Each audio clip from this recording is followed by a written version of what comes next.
Puvi Thanzauva huan na hey department in advance Christmas kan manga a chung hin nuam ro hop me a kalo lakal ngai mi lo a Lawipu a an omani phone number te po hey an mamo takin a huan hin nuam hop me sinot khoir po han music video an siam to in karia e lai hi Hollandia chianten zaya parking area hi thad do omani boya lo hoi te ule hey football an khel la hi parking area thalu tuk ani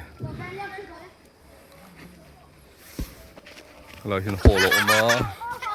hola hun kan bangzo a hela ma hen kalte ang Puvi Thanzauva huan hi ba de lom nan te po mun hiram khopani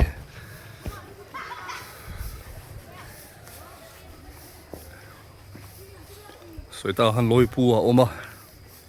an tlan tha zelanga han bowak ngai na omlo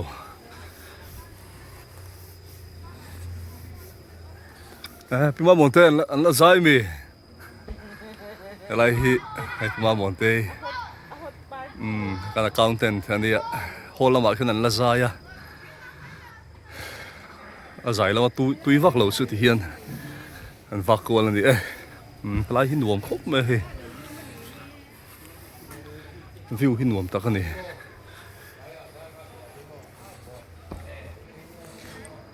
hei hi soita khan hall khania hun serte kan manga ta hian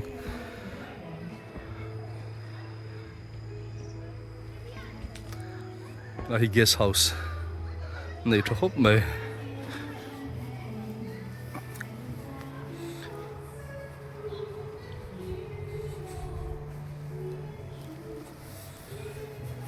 mun hin nuama dai nuama thasik lai india e kuwa arkanat guest house hi thalu tu khani helai a huan an kol tu te chen na ani helai hi helai phul phei hin nuam ani yang lai ho hi kuwa ve kan ni then chu ra to a khi sian sen khat ten thlan lo la a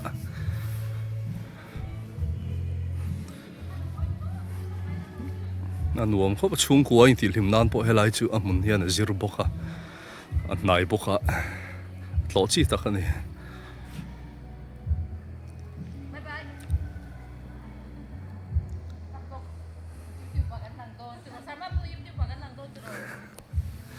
zarte le pinu seni give access upon host hiam khop me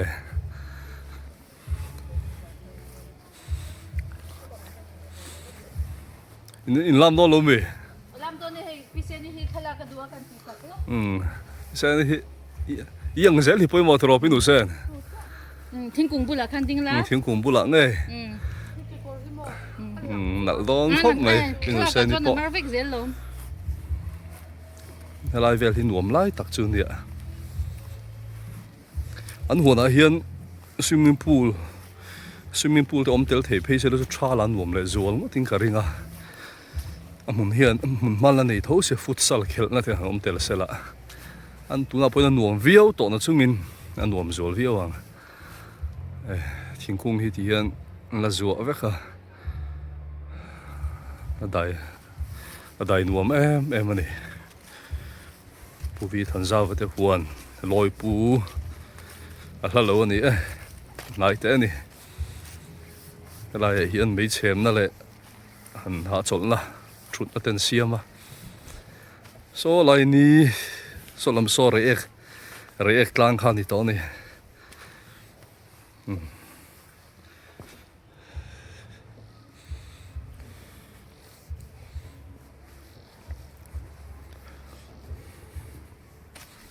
lai hian thu tha dam na he ni po thingpui da in point lai hian kan thu ha dam ani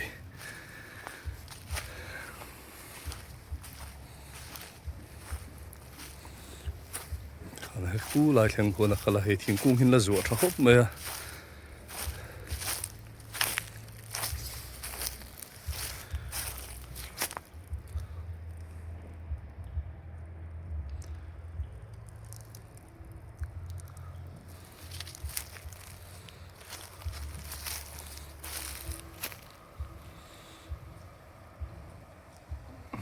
thala po ni pui tak tak ha po helai chu nuam viawang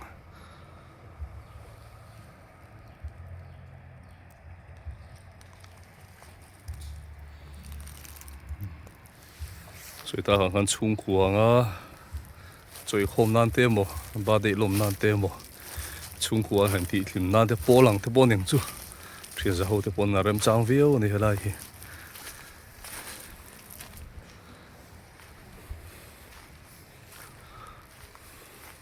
let phei lenga so lai thlang lama hol thlang lama son dragon fruit dan wal mai bukha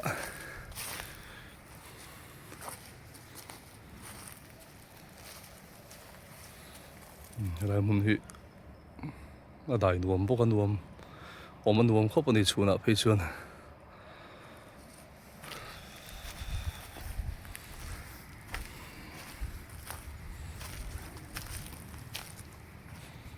helai te hi thalak nan rem chang em a photoshoot du tan po helai chu puvi Thanzauva huan hi chu a location hi fu viau ni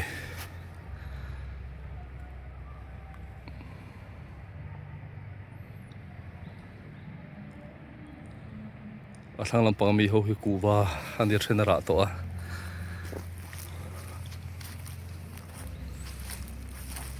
helai pe hi thalak nan moi em a ke ni pon kan la ve a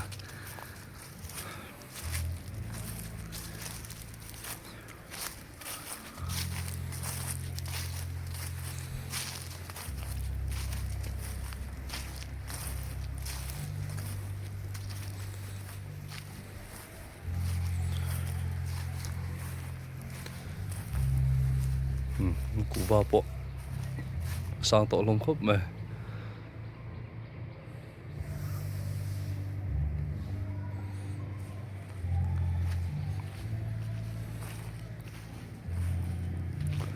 du to kami zarte status sak thop pangai lak sak ngai bo kami du tram to em tram lo mo chu hol ma chon an la zai tu ni mo ô là sai tôi cho là sinh là ba dar thum la cham vein ka ria ron thlen thung kha cú trái em la hi nuam lai berani puvi Thanzauva huan a chuan xin là cái nào xin khal vero in chhir lovang Lawipu a puvi Thanzauva huan hi Lawipu a thalak na tur hi a thalu tuk in nei thar lim te tan po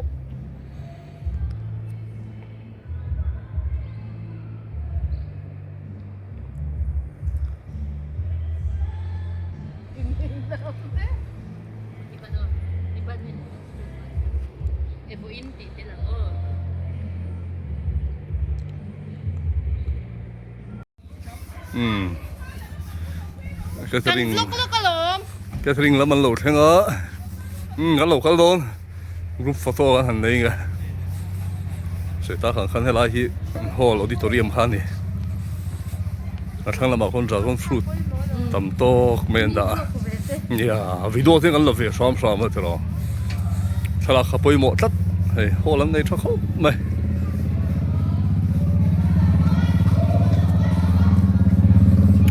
se da kan pan lam khu lai kha parking area khani ya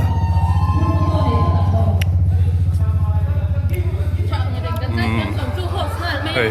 no man ti to hop mai chen de chuan khala kho na kan nei don ani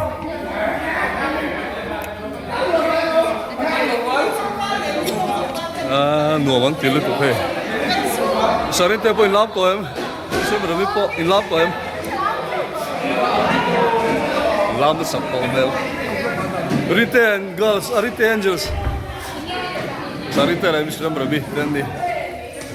Efka julan film lo.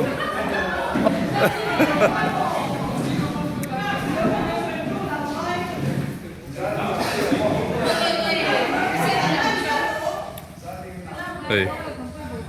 thằng làm bằng hi sợi ta han dragon fruit. Dragon fruit po banan nei nem khop ma hen thar trau don ni sa khop me so lai so. Re tlang ni. A view pon ruam khop ma hen. Thằng lang này nó sắp sắp à he. Sợi ta hang này.